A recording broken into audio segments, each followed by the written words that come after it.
was the Giovanni one. Yeah. I figured out, like, throughout the semester, the more you write, the better. Him and everybody else say that it gets This one? easier throughout the Yes. semester, but I'm like, Yeah, I think my grades went I up, mean, but I that's think what I'm it's getting because asked about a I lot, wrote because this one too. like Wow. 8B is, I'd say, Because one of the most he was- math-intensive things that I could ask you. He Like, I would, find that he it would takes the pick most out algebra out of stuff anything. that I would write, possibly even if not it able to. wasn't right. Everything else around it wasn't right. If I Alright. wrote something once right, he would pick it out. So, Morning, all. How you doing? good. How are you? Decided to sleep in tomorrow, but I think that's my usual answer. Yeah. Well, that's what Saturdays are for. It is. And tonight, frustratingly, may be a day that some of you take the test. You don't have to take it today if you're on a Friday lab, but you do have to take it between today, Wednesday, or Monday, or Wednesday. So, the way that works is, once again, 1:30, whenever you come to lab normally, or if you tell me that you're going to attend a different day, come here instead of the lab room, and I'll give you the test document. I'll be in the room answering questions about it, and it is designed to take you 50 minutes to an hour, but you have up to the full length of the lab period if you need it. Bring a formula sheet. You are allowed to have one. You are encouraged to have one, in fact. If you don't, though, extra printouts will be available. Separately, have a calculator that is not a cell phone, because I don't have any to lend you. And main objective for lecture today, and also lecture Monday and Wednesday, is test study questions. So any and all things that you are worried or wondering about as you are studying, I want to know about it, and we'll go over all of it. I encourage you to bring as many questions as possible, because if we hit a period where no one has any more, at any point in these next three lecture periods, I'm going to start talking about chapter 5. So, bring questions or ask me something silly to keep you distracted.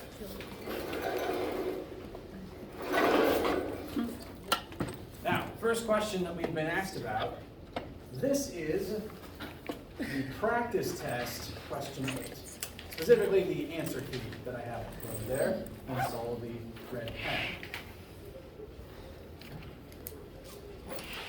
Now, I'm getting a lot of questions from people going over this specific question as they work on the practice test. And honestly, that's good, that makes sense. I mentioned that two things I'm going to reiterate. One, the practice test is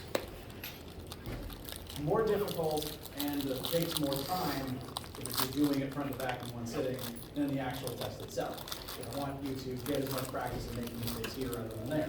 For that reason, this question is fairly long in that I have you work through an entire collision twice. Once elastically, once inelastically, to kind of highlight the difference between the two and to make sure you get some practice for both.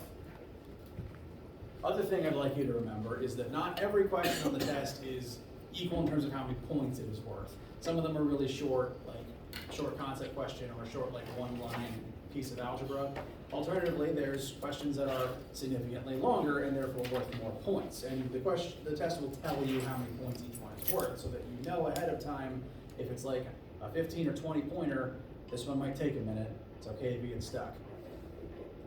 This type of question, namely B, the elastic part, is, in my experience teaching this class, one of the most difficult types of questions I could ask and one of the ones that takes the most lines of math. Specifically B, the elastic version.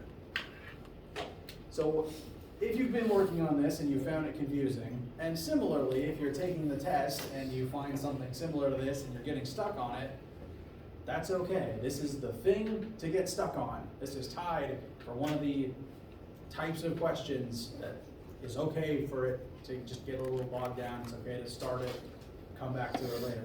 This is the big one. And my test is weighted in such a way that no one question will ever make or break your score. So, if something stumps you, it's okay to write what you know and move on and maybe come back to it later. I mean to say that as comfort. Now, to actually address the question, because it is doable. 8 asks you to go through a collision both inelastically and then separately elastically. The before stages of this collision are the same for both. We have a 5 kilogram object moving at 1.2 meters per second towards a stationary 20 kilogram object. So before any type of collision, that is our initial stage. And so through both versions, if you analyze that initial momentum, you would get the same value on that initial side.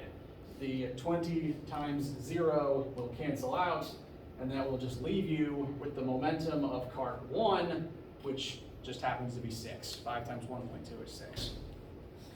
So both versions, the initial side is identical, because the collision hasn't happened yet. Now, the split, the sort of timeline divergence, happens during and after the collision here, because if you're working through both types, both inelastic and elastic. The inelastic ones, I find, tend to be more straightforward whenever I assign them. Because if a collision is perfectly inelastic and the objects involved stick together, which is like the ultimate sign of an inelastic collision, is when they collide, stick together, and then have to travel as functionally one object. Those tend to be, I find, more straightforward, because if two things are stuck together, they have the same final velocity. So whenever we've done inelastic versions, the objects share the same VF, which means these aren't two different VFs, it's the same VF in two places. And we can use the distributive property to recombine it into just one instance of itself. So here on the after side, we have each mass moving at its own version of V1 final velocity. This would I wrote 25, that's supposed to be 20, pardon me. This is supposed to be 5 VF plus 20 VF, I apologize. I don't think that affected the answer. Actually, maybe it did, I need to check.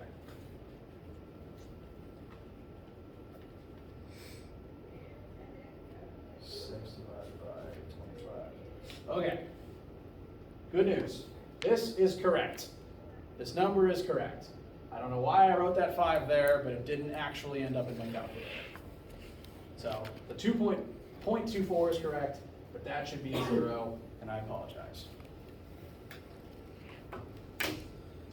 So 2 masses, same final velocity, distributive property lets you combine it, divide both sides by the combined mass, and you arrive at one unified, very slow final velocity. That's really the only tricky part to the inelastic ones. They have the same final speed, you have to use the distributive property to combine them, and I find them more straightforward because of that fact. The elastic ones are more complicated, in my opinion, because any elastic collision you may have witnessed, like say, a bouncy ball bouncing off of a wall, they tend to be very chaotic, and the objects tend to bounce away from each other at different speeds. Which means there is no guarantee that the object's final velocities are the same number. Whereas here, it's the same VF, and you can use the distributive property to combine them. You cannot do that in the elastic version because you don't know that they're the same number. So here I have written and treated them as 2 different, separate final velocities, V1F and V2F. So this version of events has 2 unknowns rather than 1. And if an equation has 2 unknowns in it, you can't solve it. You can't get a number, at least. Which means that this momentum analysis that we always do cannot by itself tell us either final velocity for an elastic collision where you don't know either final speed. Since we don't know either of them, there's 2 unknowns in this one equation from comparing the momentums, Therefore, by itself, we get stuck here.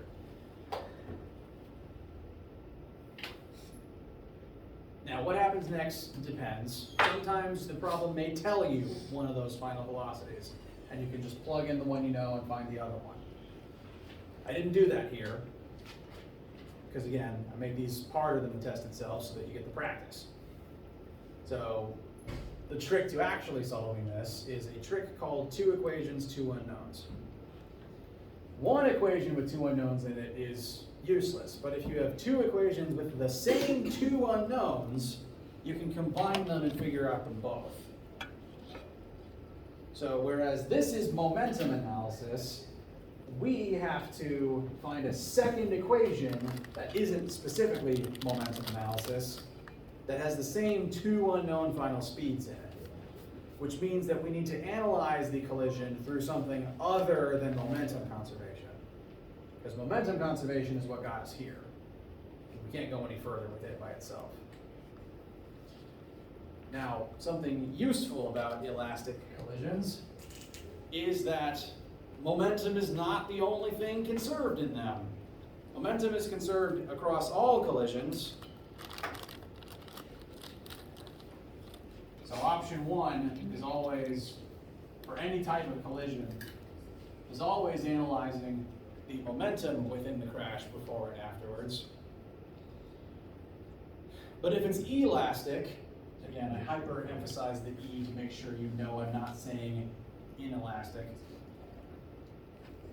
Kinetic energy is also maintained in an elastic collision, which means we can analyze how it is conserved alongside the momentum conservation. Really, it's the same thing. You're just using the kinetic energy formula to find the kinetic energy of each object before and after the crash. And they both rely on the same variables. They both need mass and velocity in order for you to find them. So if you have that data for momentum, it's the same numbers to plug in here. It's just a slightly different equation.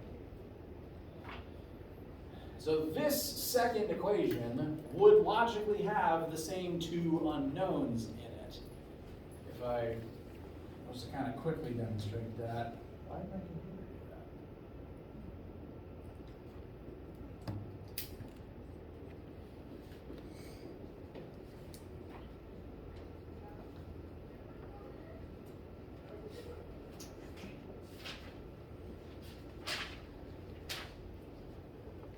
Treating this as the same as the momentum conservation and plugging in the initial and final kinetic energy of each object, we would have the same 2 unknowns. We know all the same masses, we know all the same starting velocities, so the 2 unknowns would be the 2 final velocities. And so you could use this as your second equation with the same 2 unknowns in it. Now I don't care to, because the kinetic energy formula is just longer and has more things in it, and one of those things is a square. And working around the square just makes life harder. I don't care for it. So I instead choose the third option.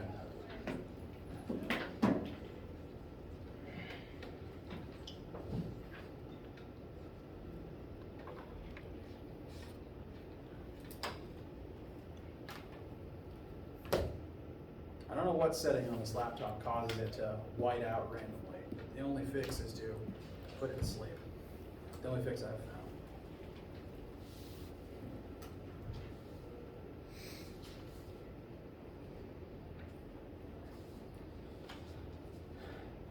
So technically, you could get an answer doing this kinetic energy analysis, but again, I find that takes more time than it's worth. So I choose to use this third equation that is on your formula sheet. Some very smart people likely were as frustrated as I was with this method and used it to derive this third option instead. So you can kind of consider this equation on your formula sheet to be a simplified version of the kinetic energy conservation, because it does the same thing.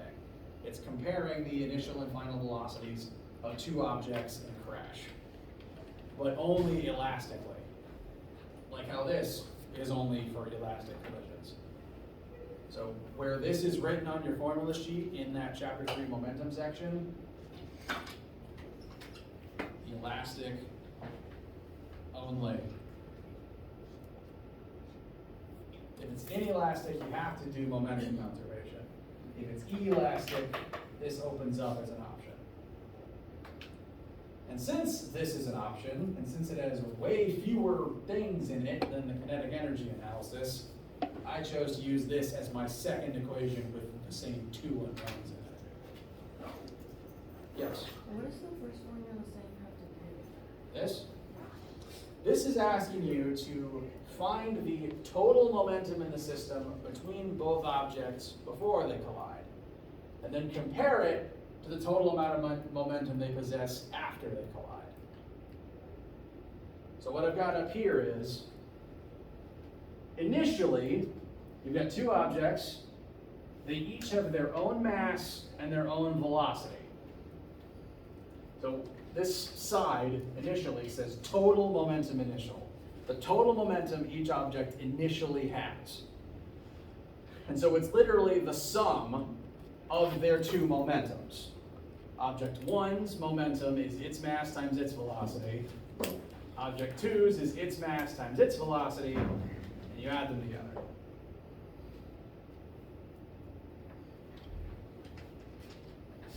And then you would do the same thing on the right, but it's final momentum and you use final velocity instead. So it's the sum of everything's final velocities. Sorry, final momentums. Yes? On B, the third line down, 6 equals 5 velocity, velocity of 1 initial. Velocity of 1 final. Sorry, it's supposed to be an F. And then the plus 20 part. And then you factoring.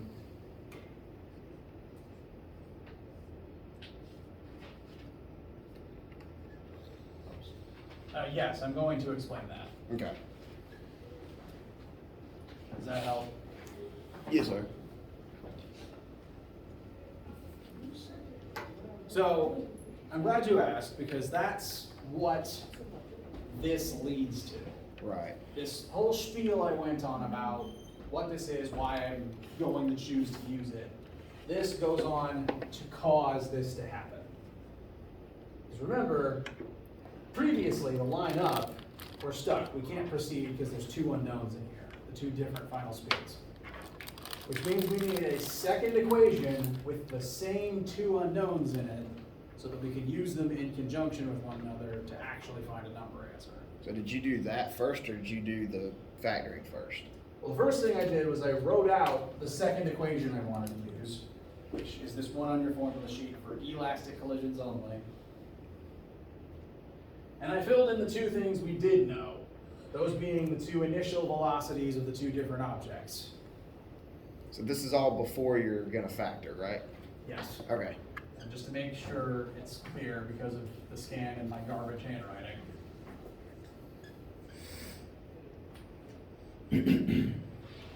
So that is this extra equation with the 2 numbers that we have plugged into it. Those being the initial velocity of cart 1 is 1.2, initial velocity of cart 2 is 0. And it has the same 2 unknown final speeds in it as our first equation, as the momentum analysis. We have now arrived at a situation of 2 equations, 2 unknowns, which, unlike one equation by itself with 2 unknown things in it, this situation, we can combine the 2 equations together and work ourselves out of it.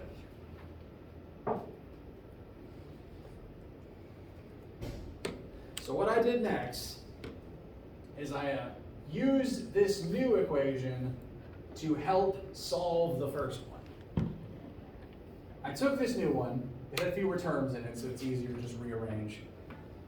And I arranged it so that it's V2F equals something. I basically compressed this whole left side down to just 1.2, because minus 0 just goes away. And I brought the negative V1F over to the other side as positive V1F. direct continuation here. This, just send the V1F over, turns into this. So this is now V2F equals something. And that means anytime you see a V2F in your work for part B, you can write this instead. Because V2F is this. And since V2F is 1.2 plus V1F, I then chose to write that in place of V2F in the momentum analysis. Oh, that makes sense. I got you.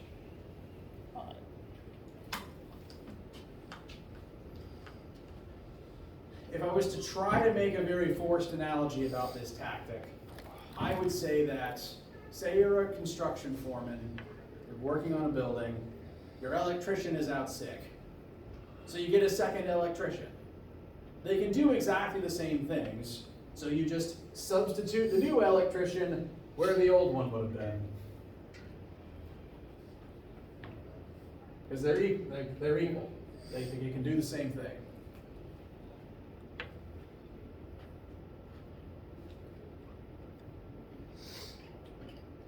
And after making that switch, literally taking the second equation and sticking it inside of the first one, this substitution eliminates V2F's presence. We've replaced it with something that has V1F in it instead. And in doing that, V2F's not here anymore. Now it's just V1F in two different places. Same as over here, we had just one VF in two places. Which means, after we use the distributive property a few times, we can combine those V1Fs together and get one final answer for specifically V1F.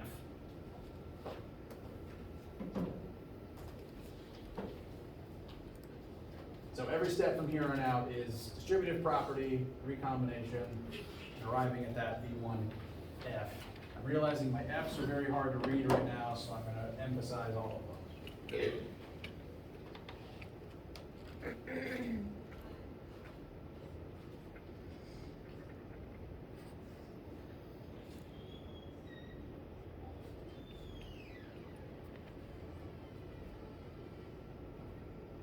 So now you've got negative 18 equals 25 velocity 1 final. Yes. Right, but did you combine 5 and negative 20? So there's actually, well, there's not, Or did you just subtract 24? yes. So first of all, the 24 came from distributing the 20 into here. Right. 20 times 1.2 is 24, 20 times V1F is 20 V1F. And that's positive 24 on this side, so if you subtract 24 from both sides, 6 minus 24 is negative 18. Right. And then it's gone from this side, and you can just combine the 20 V1F and the 5 V1F into 25 V1F. Divide by 25, and you get a fairly small negative answer. Originally, you got a positive answer, which means the objects keep rolling forwards together. This being a negative answer means in the elastic version, object 1 ricochets backwards off of what it collides with. Again, elastic collision, more chaotic, things bounce around. That's why they make very bad car crashes, because you do not want to ricochet off someone's bumper into traffic.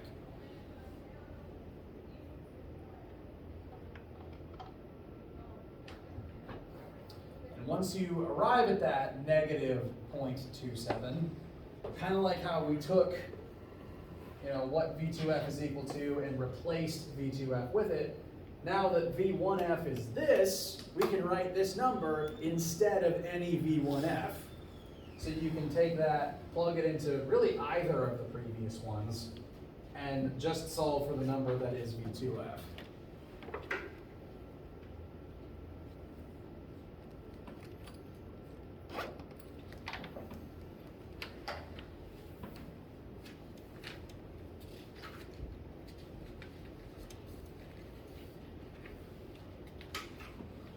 Now, say again as a comfort, this type of question would be one of the longest and most arduous processes I could even give you on a test like this.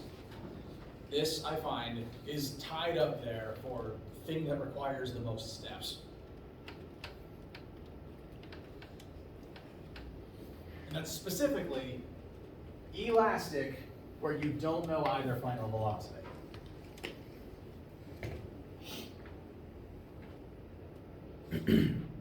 Bless you.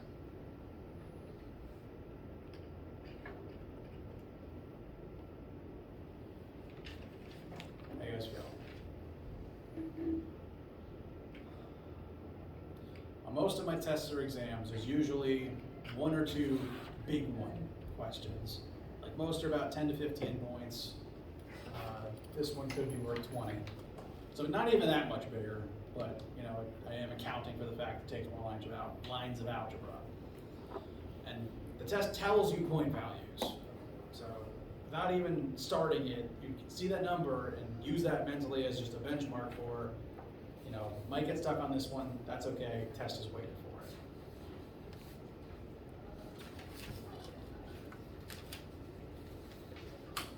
Also, as a comfort, remember, you can come ask me questions.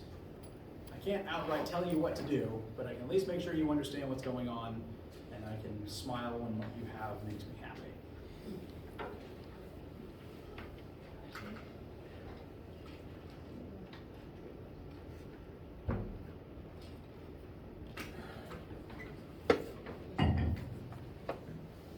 I guess feel, yes. For Newton's three laws, we can just put inertia, force equals mass of acceleration, action/reaction. Yes, but that is how I would summarize them, absolutely. But what you'll need to do with that on the test is, rather than write that down from memory, you need to use that as a guide to look at a list of 5 statements and pick which ones are the laws of motion. So you have to read the statements and conclude, this one's talking about inertia, this one's talking about F equals ma, this one's talking about action-reaction. Does that make sense? Okay.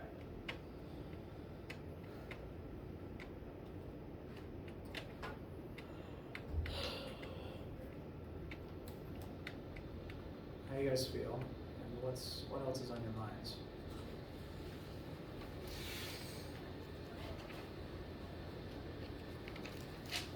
Did you run number 2? On this?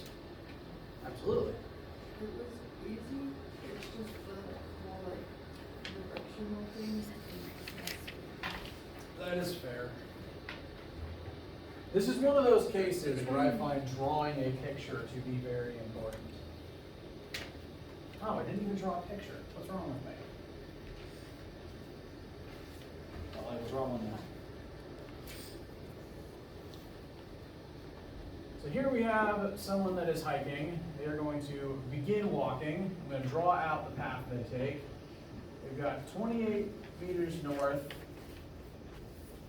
followed by 10 meters east, followed by 5 meters south, followed by 50 meters west,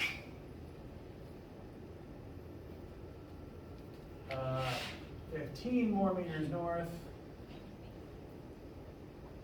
and another 6 east.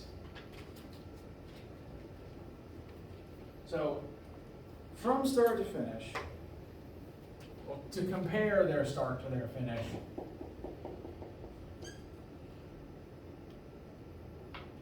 they have gone this far in the x-axis and this far in the y. Those kind of forming the legs of a right triangle.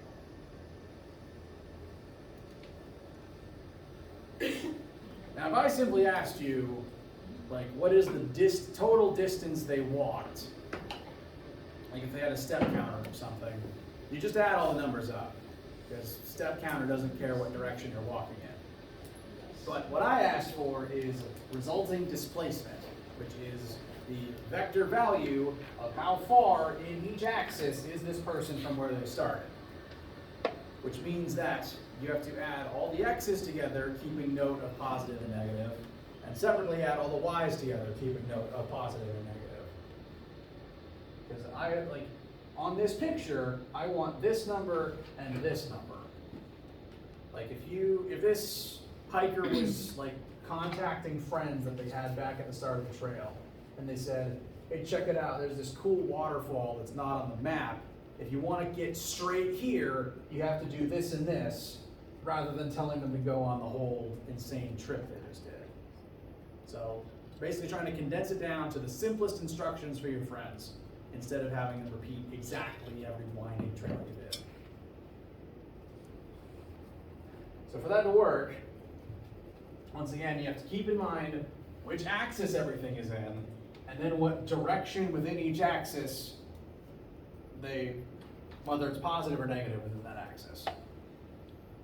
In the x-axis, so this is sigma x, I added together all the x values, noting that if east is positive and we go east twice, west would have to be negative. As a result, this hiker is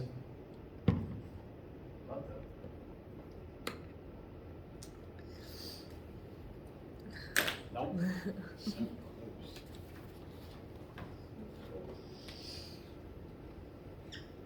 That's not much better.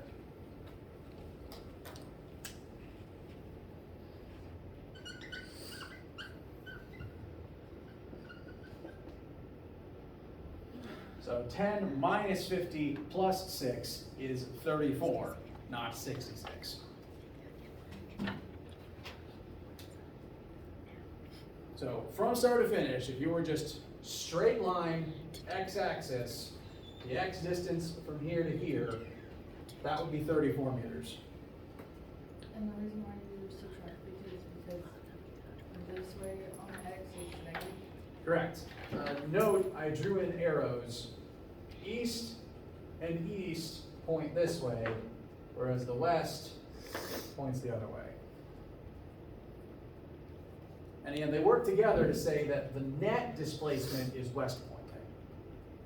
That's why it comes out a negative answer. You do the same thing in the y-axis. You go, in terms of the two north pointing ones, there's 28 north and 5 north. 15. Wow, splitting the north. Confused me. 28 north and 15 north, and there's one specific case of 5 south. So 28 minus 5 plus 15 adds up to 38 north.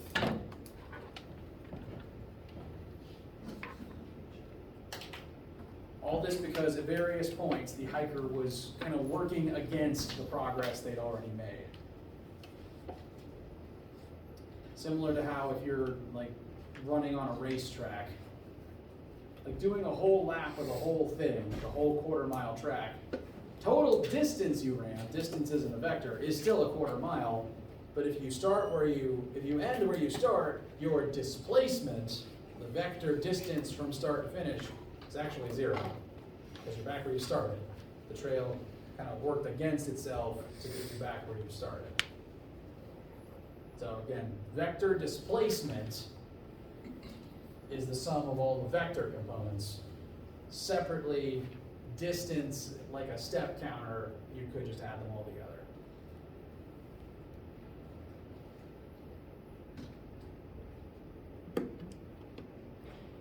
Yes? We do number 3. Yes. If you'll go with 2 first.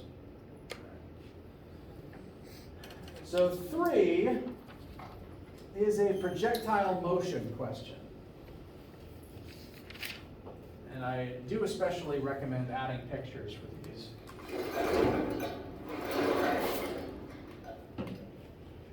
Here we have a remote-controlled car being driven off of a cliff. Car's launch velocity is 40 meters per second horizontally.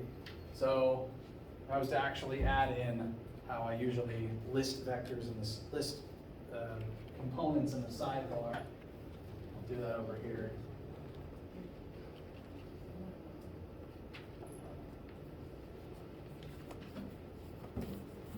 It's horizontally off the cliff with a velocity of 40 meters per second. So V initial X is 40 meters per second. And the cliff is 60 meters up. That means that I'm going to write Y initial is 60 meters. And those are the two numbers the question outright tells you. And you were asked, how far from the base of the cliff will the car hit the ground? So that's delta X. You want to know horizontally, from here to here, where does the car land? Because, like if you are shooting a movie and you want cars don't actually explode when they fall off cliffs. Like they may catch fire, but they don't go kaboom. So, like if you're shooting a movie and you want the kaboom, because movie, you'd have to know where it lands so that you could, hide a bunch of fake rocks there with C4 in them, timed to go off when the car hits it. So you got to do this math to know where it lands, to know where to put the fake boulder.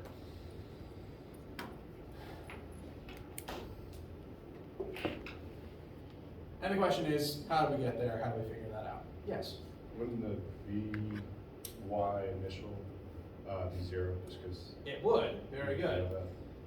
The launch velocity, this 40 meters per second, is listed as being only in the x-axis. We are driving horizontally off the cliff. So as you pointed out, we can pull some extra context numbers out of this.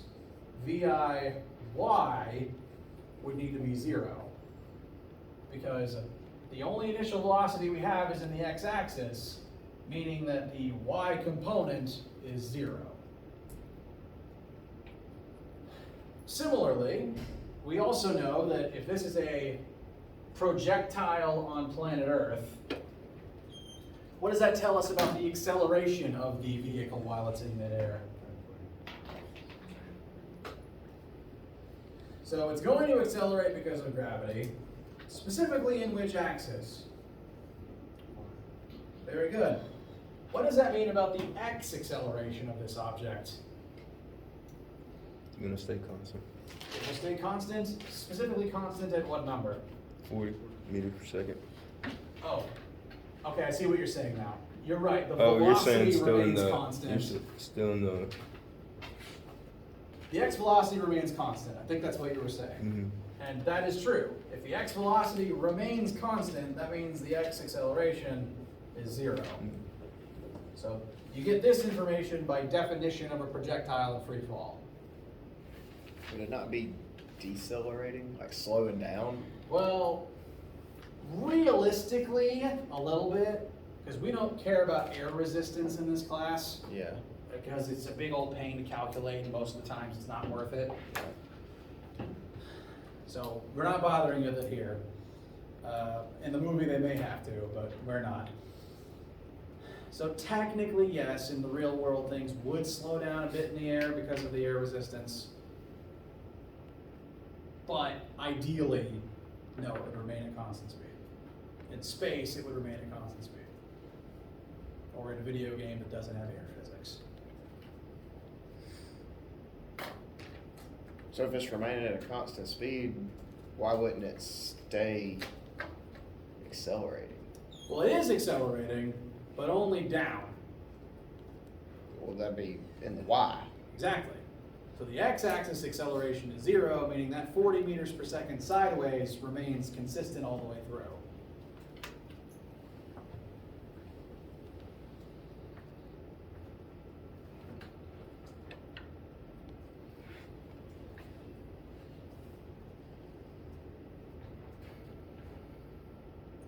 What you think? I'm having a hard time figuring out why acceleration in the x-axis is 0. If acceleration is 0, that means that your velocity isn't changing. And so that means that in the x-axis, the x speed of the car doesn't change. its y speed is going to change because it's going, just vertically speaking, ignoring the horizontal for a sec. Vertically speaking, the car is dropping off of a cliff. It's not moving, and then it accelerates faster and faster until kaboom. So the y speed is changing, Right. therefore it is accelerating in the y-axis because of gravity. But on Earth, at least, gravity only works in the y, so there's no x acceleration, and in the x, this 40 remains constant. Ignoring air friction. That is true for all projectiles, ignoring air friction. You're not a projectile if you have wings, a glider, or a rocket of any kind, or a bungee cord.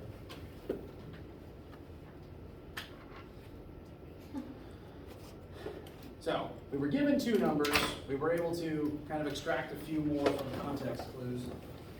And with that information, we have to now analyze the two-dimensional motion of this airborne vehicle. In the y-axis, it's going to descend by 60 meters. Note, delta y. Why did I write a D there? Anyway, it's going to sink. Therefore, its change in y displacement is a negative number because it's landing below where it started. That is to keep pace with the fact that the acceleration is also a negative number. It is accelerating in the same direction it is falling. So that's either you need two negatives there so they cancel out, or you need no negatives there if you just decide down as a positive number. Whatever you pick, they have to match.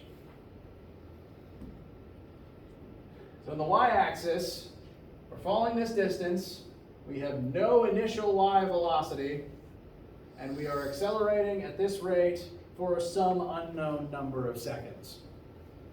And as long as you know that starting height, for any projectile, you can figure out hang time, as long as you know starting height and initial y velocity. Just have to solve for t. And pretty much always, the y-axis will determine the hang time of a projectile. I can drop any two objects from the same height, and they will hit the ground at the same time. It's as long as the starting height is, as long as the starting velocity is 0, starting height is the only thing that determines drop time for a projectile. Once again, I could drop a marble off the cliff at the exact same moment, and it will hit the ground in unison with the car, ideally. So y-axis can tell us the hang time. Separately, x-axis motion analysis. I don't know why I wrote a D there. That's weird. I don't have a good explanation for it.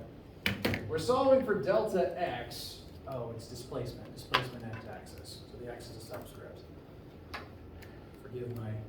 Forgive past me's momentary madness. Solving for x displacement. We know our x velocity is that constant 40 meters per second times the hang time found from the y-axis. And then separately, we are not accelerating in the x-axis, so this whole last term goes away. And that tells us that this car, as it is falling and undergoing kind of a parabola shape, it will land 140 meters away from the base of the cliff. And now we know where to put the dynamite.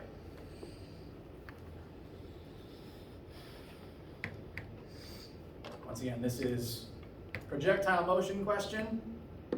You usually know it's one of those if something is launched off a cliff or thrown off a building. And by virtue of being projectile motion, it uses this two-dimensional axis split.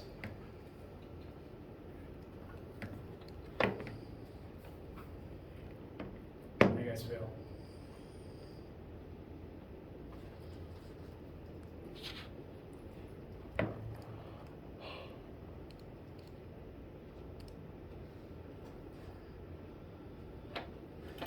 Any other thoughts or questions for right now?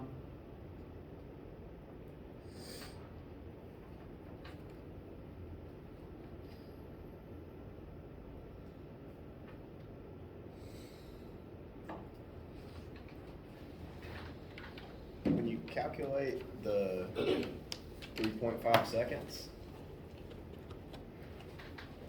So you've got -60 and then a half times -9.8, so that's -4.9. Yes. So then you add it to the -60. Not add, divide.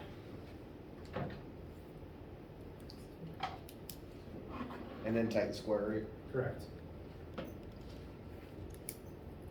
It's -60 because it's going down. Yes. Well, what's important for this part is that your delta y has the same sign as your acceleration.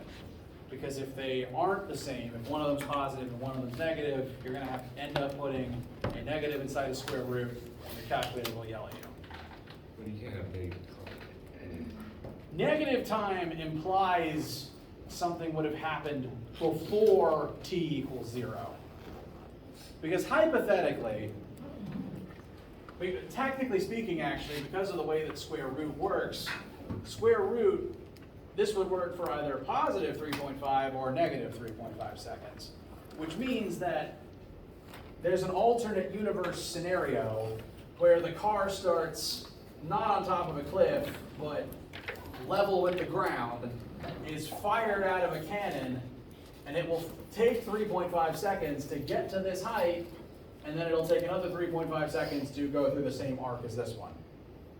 So a negative time would imply, if this is t0, the event, the height would have matched at some hypothetical alternate timeline in the past. But we don't usually like negative t's in here, so we try to ignore them. Yes? Thank you.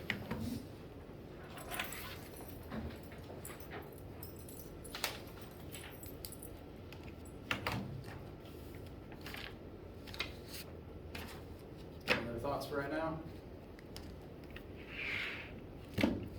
All right. As a reminder, whenever you take the test, bring your full image sheet, bring your calculator. You have lots of time to take it, so you can pause, go to the bathroom, get some water. I don't recommend a nap, but you could. It'd be very uncomfortable, but you can. And whenever you take it, I think you guys are going to do great. I say again, as comfort, I do not write this to be an insurmountable challenge. I write this to just be, what percentage of this can you do in the time allotted? And again, the only way to get a 0 is to leave it blank. As long as you give each question an honest shake, that's like a baseline 50, and it only goes up from there.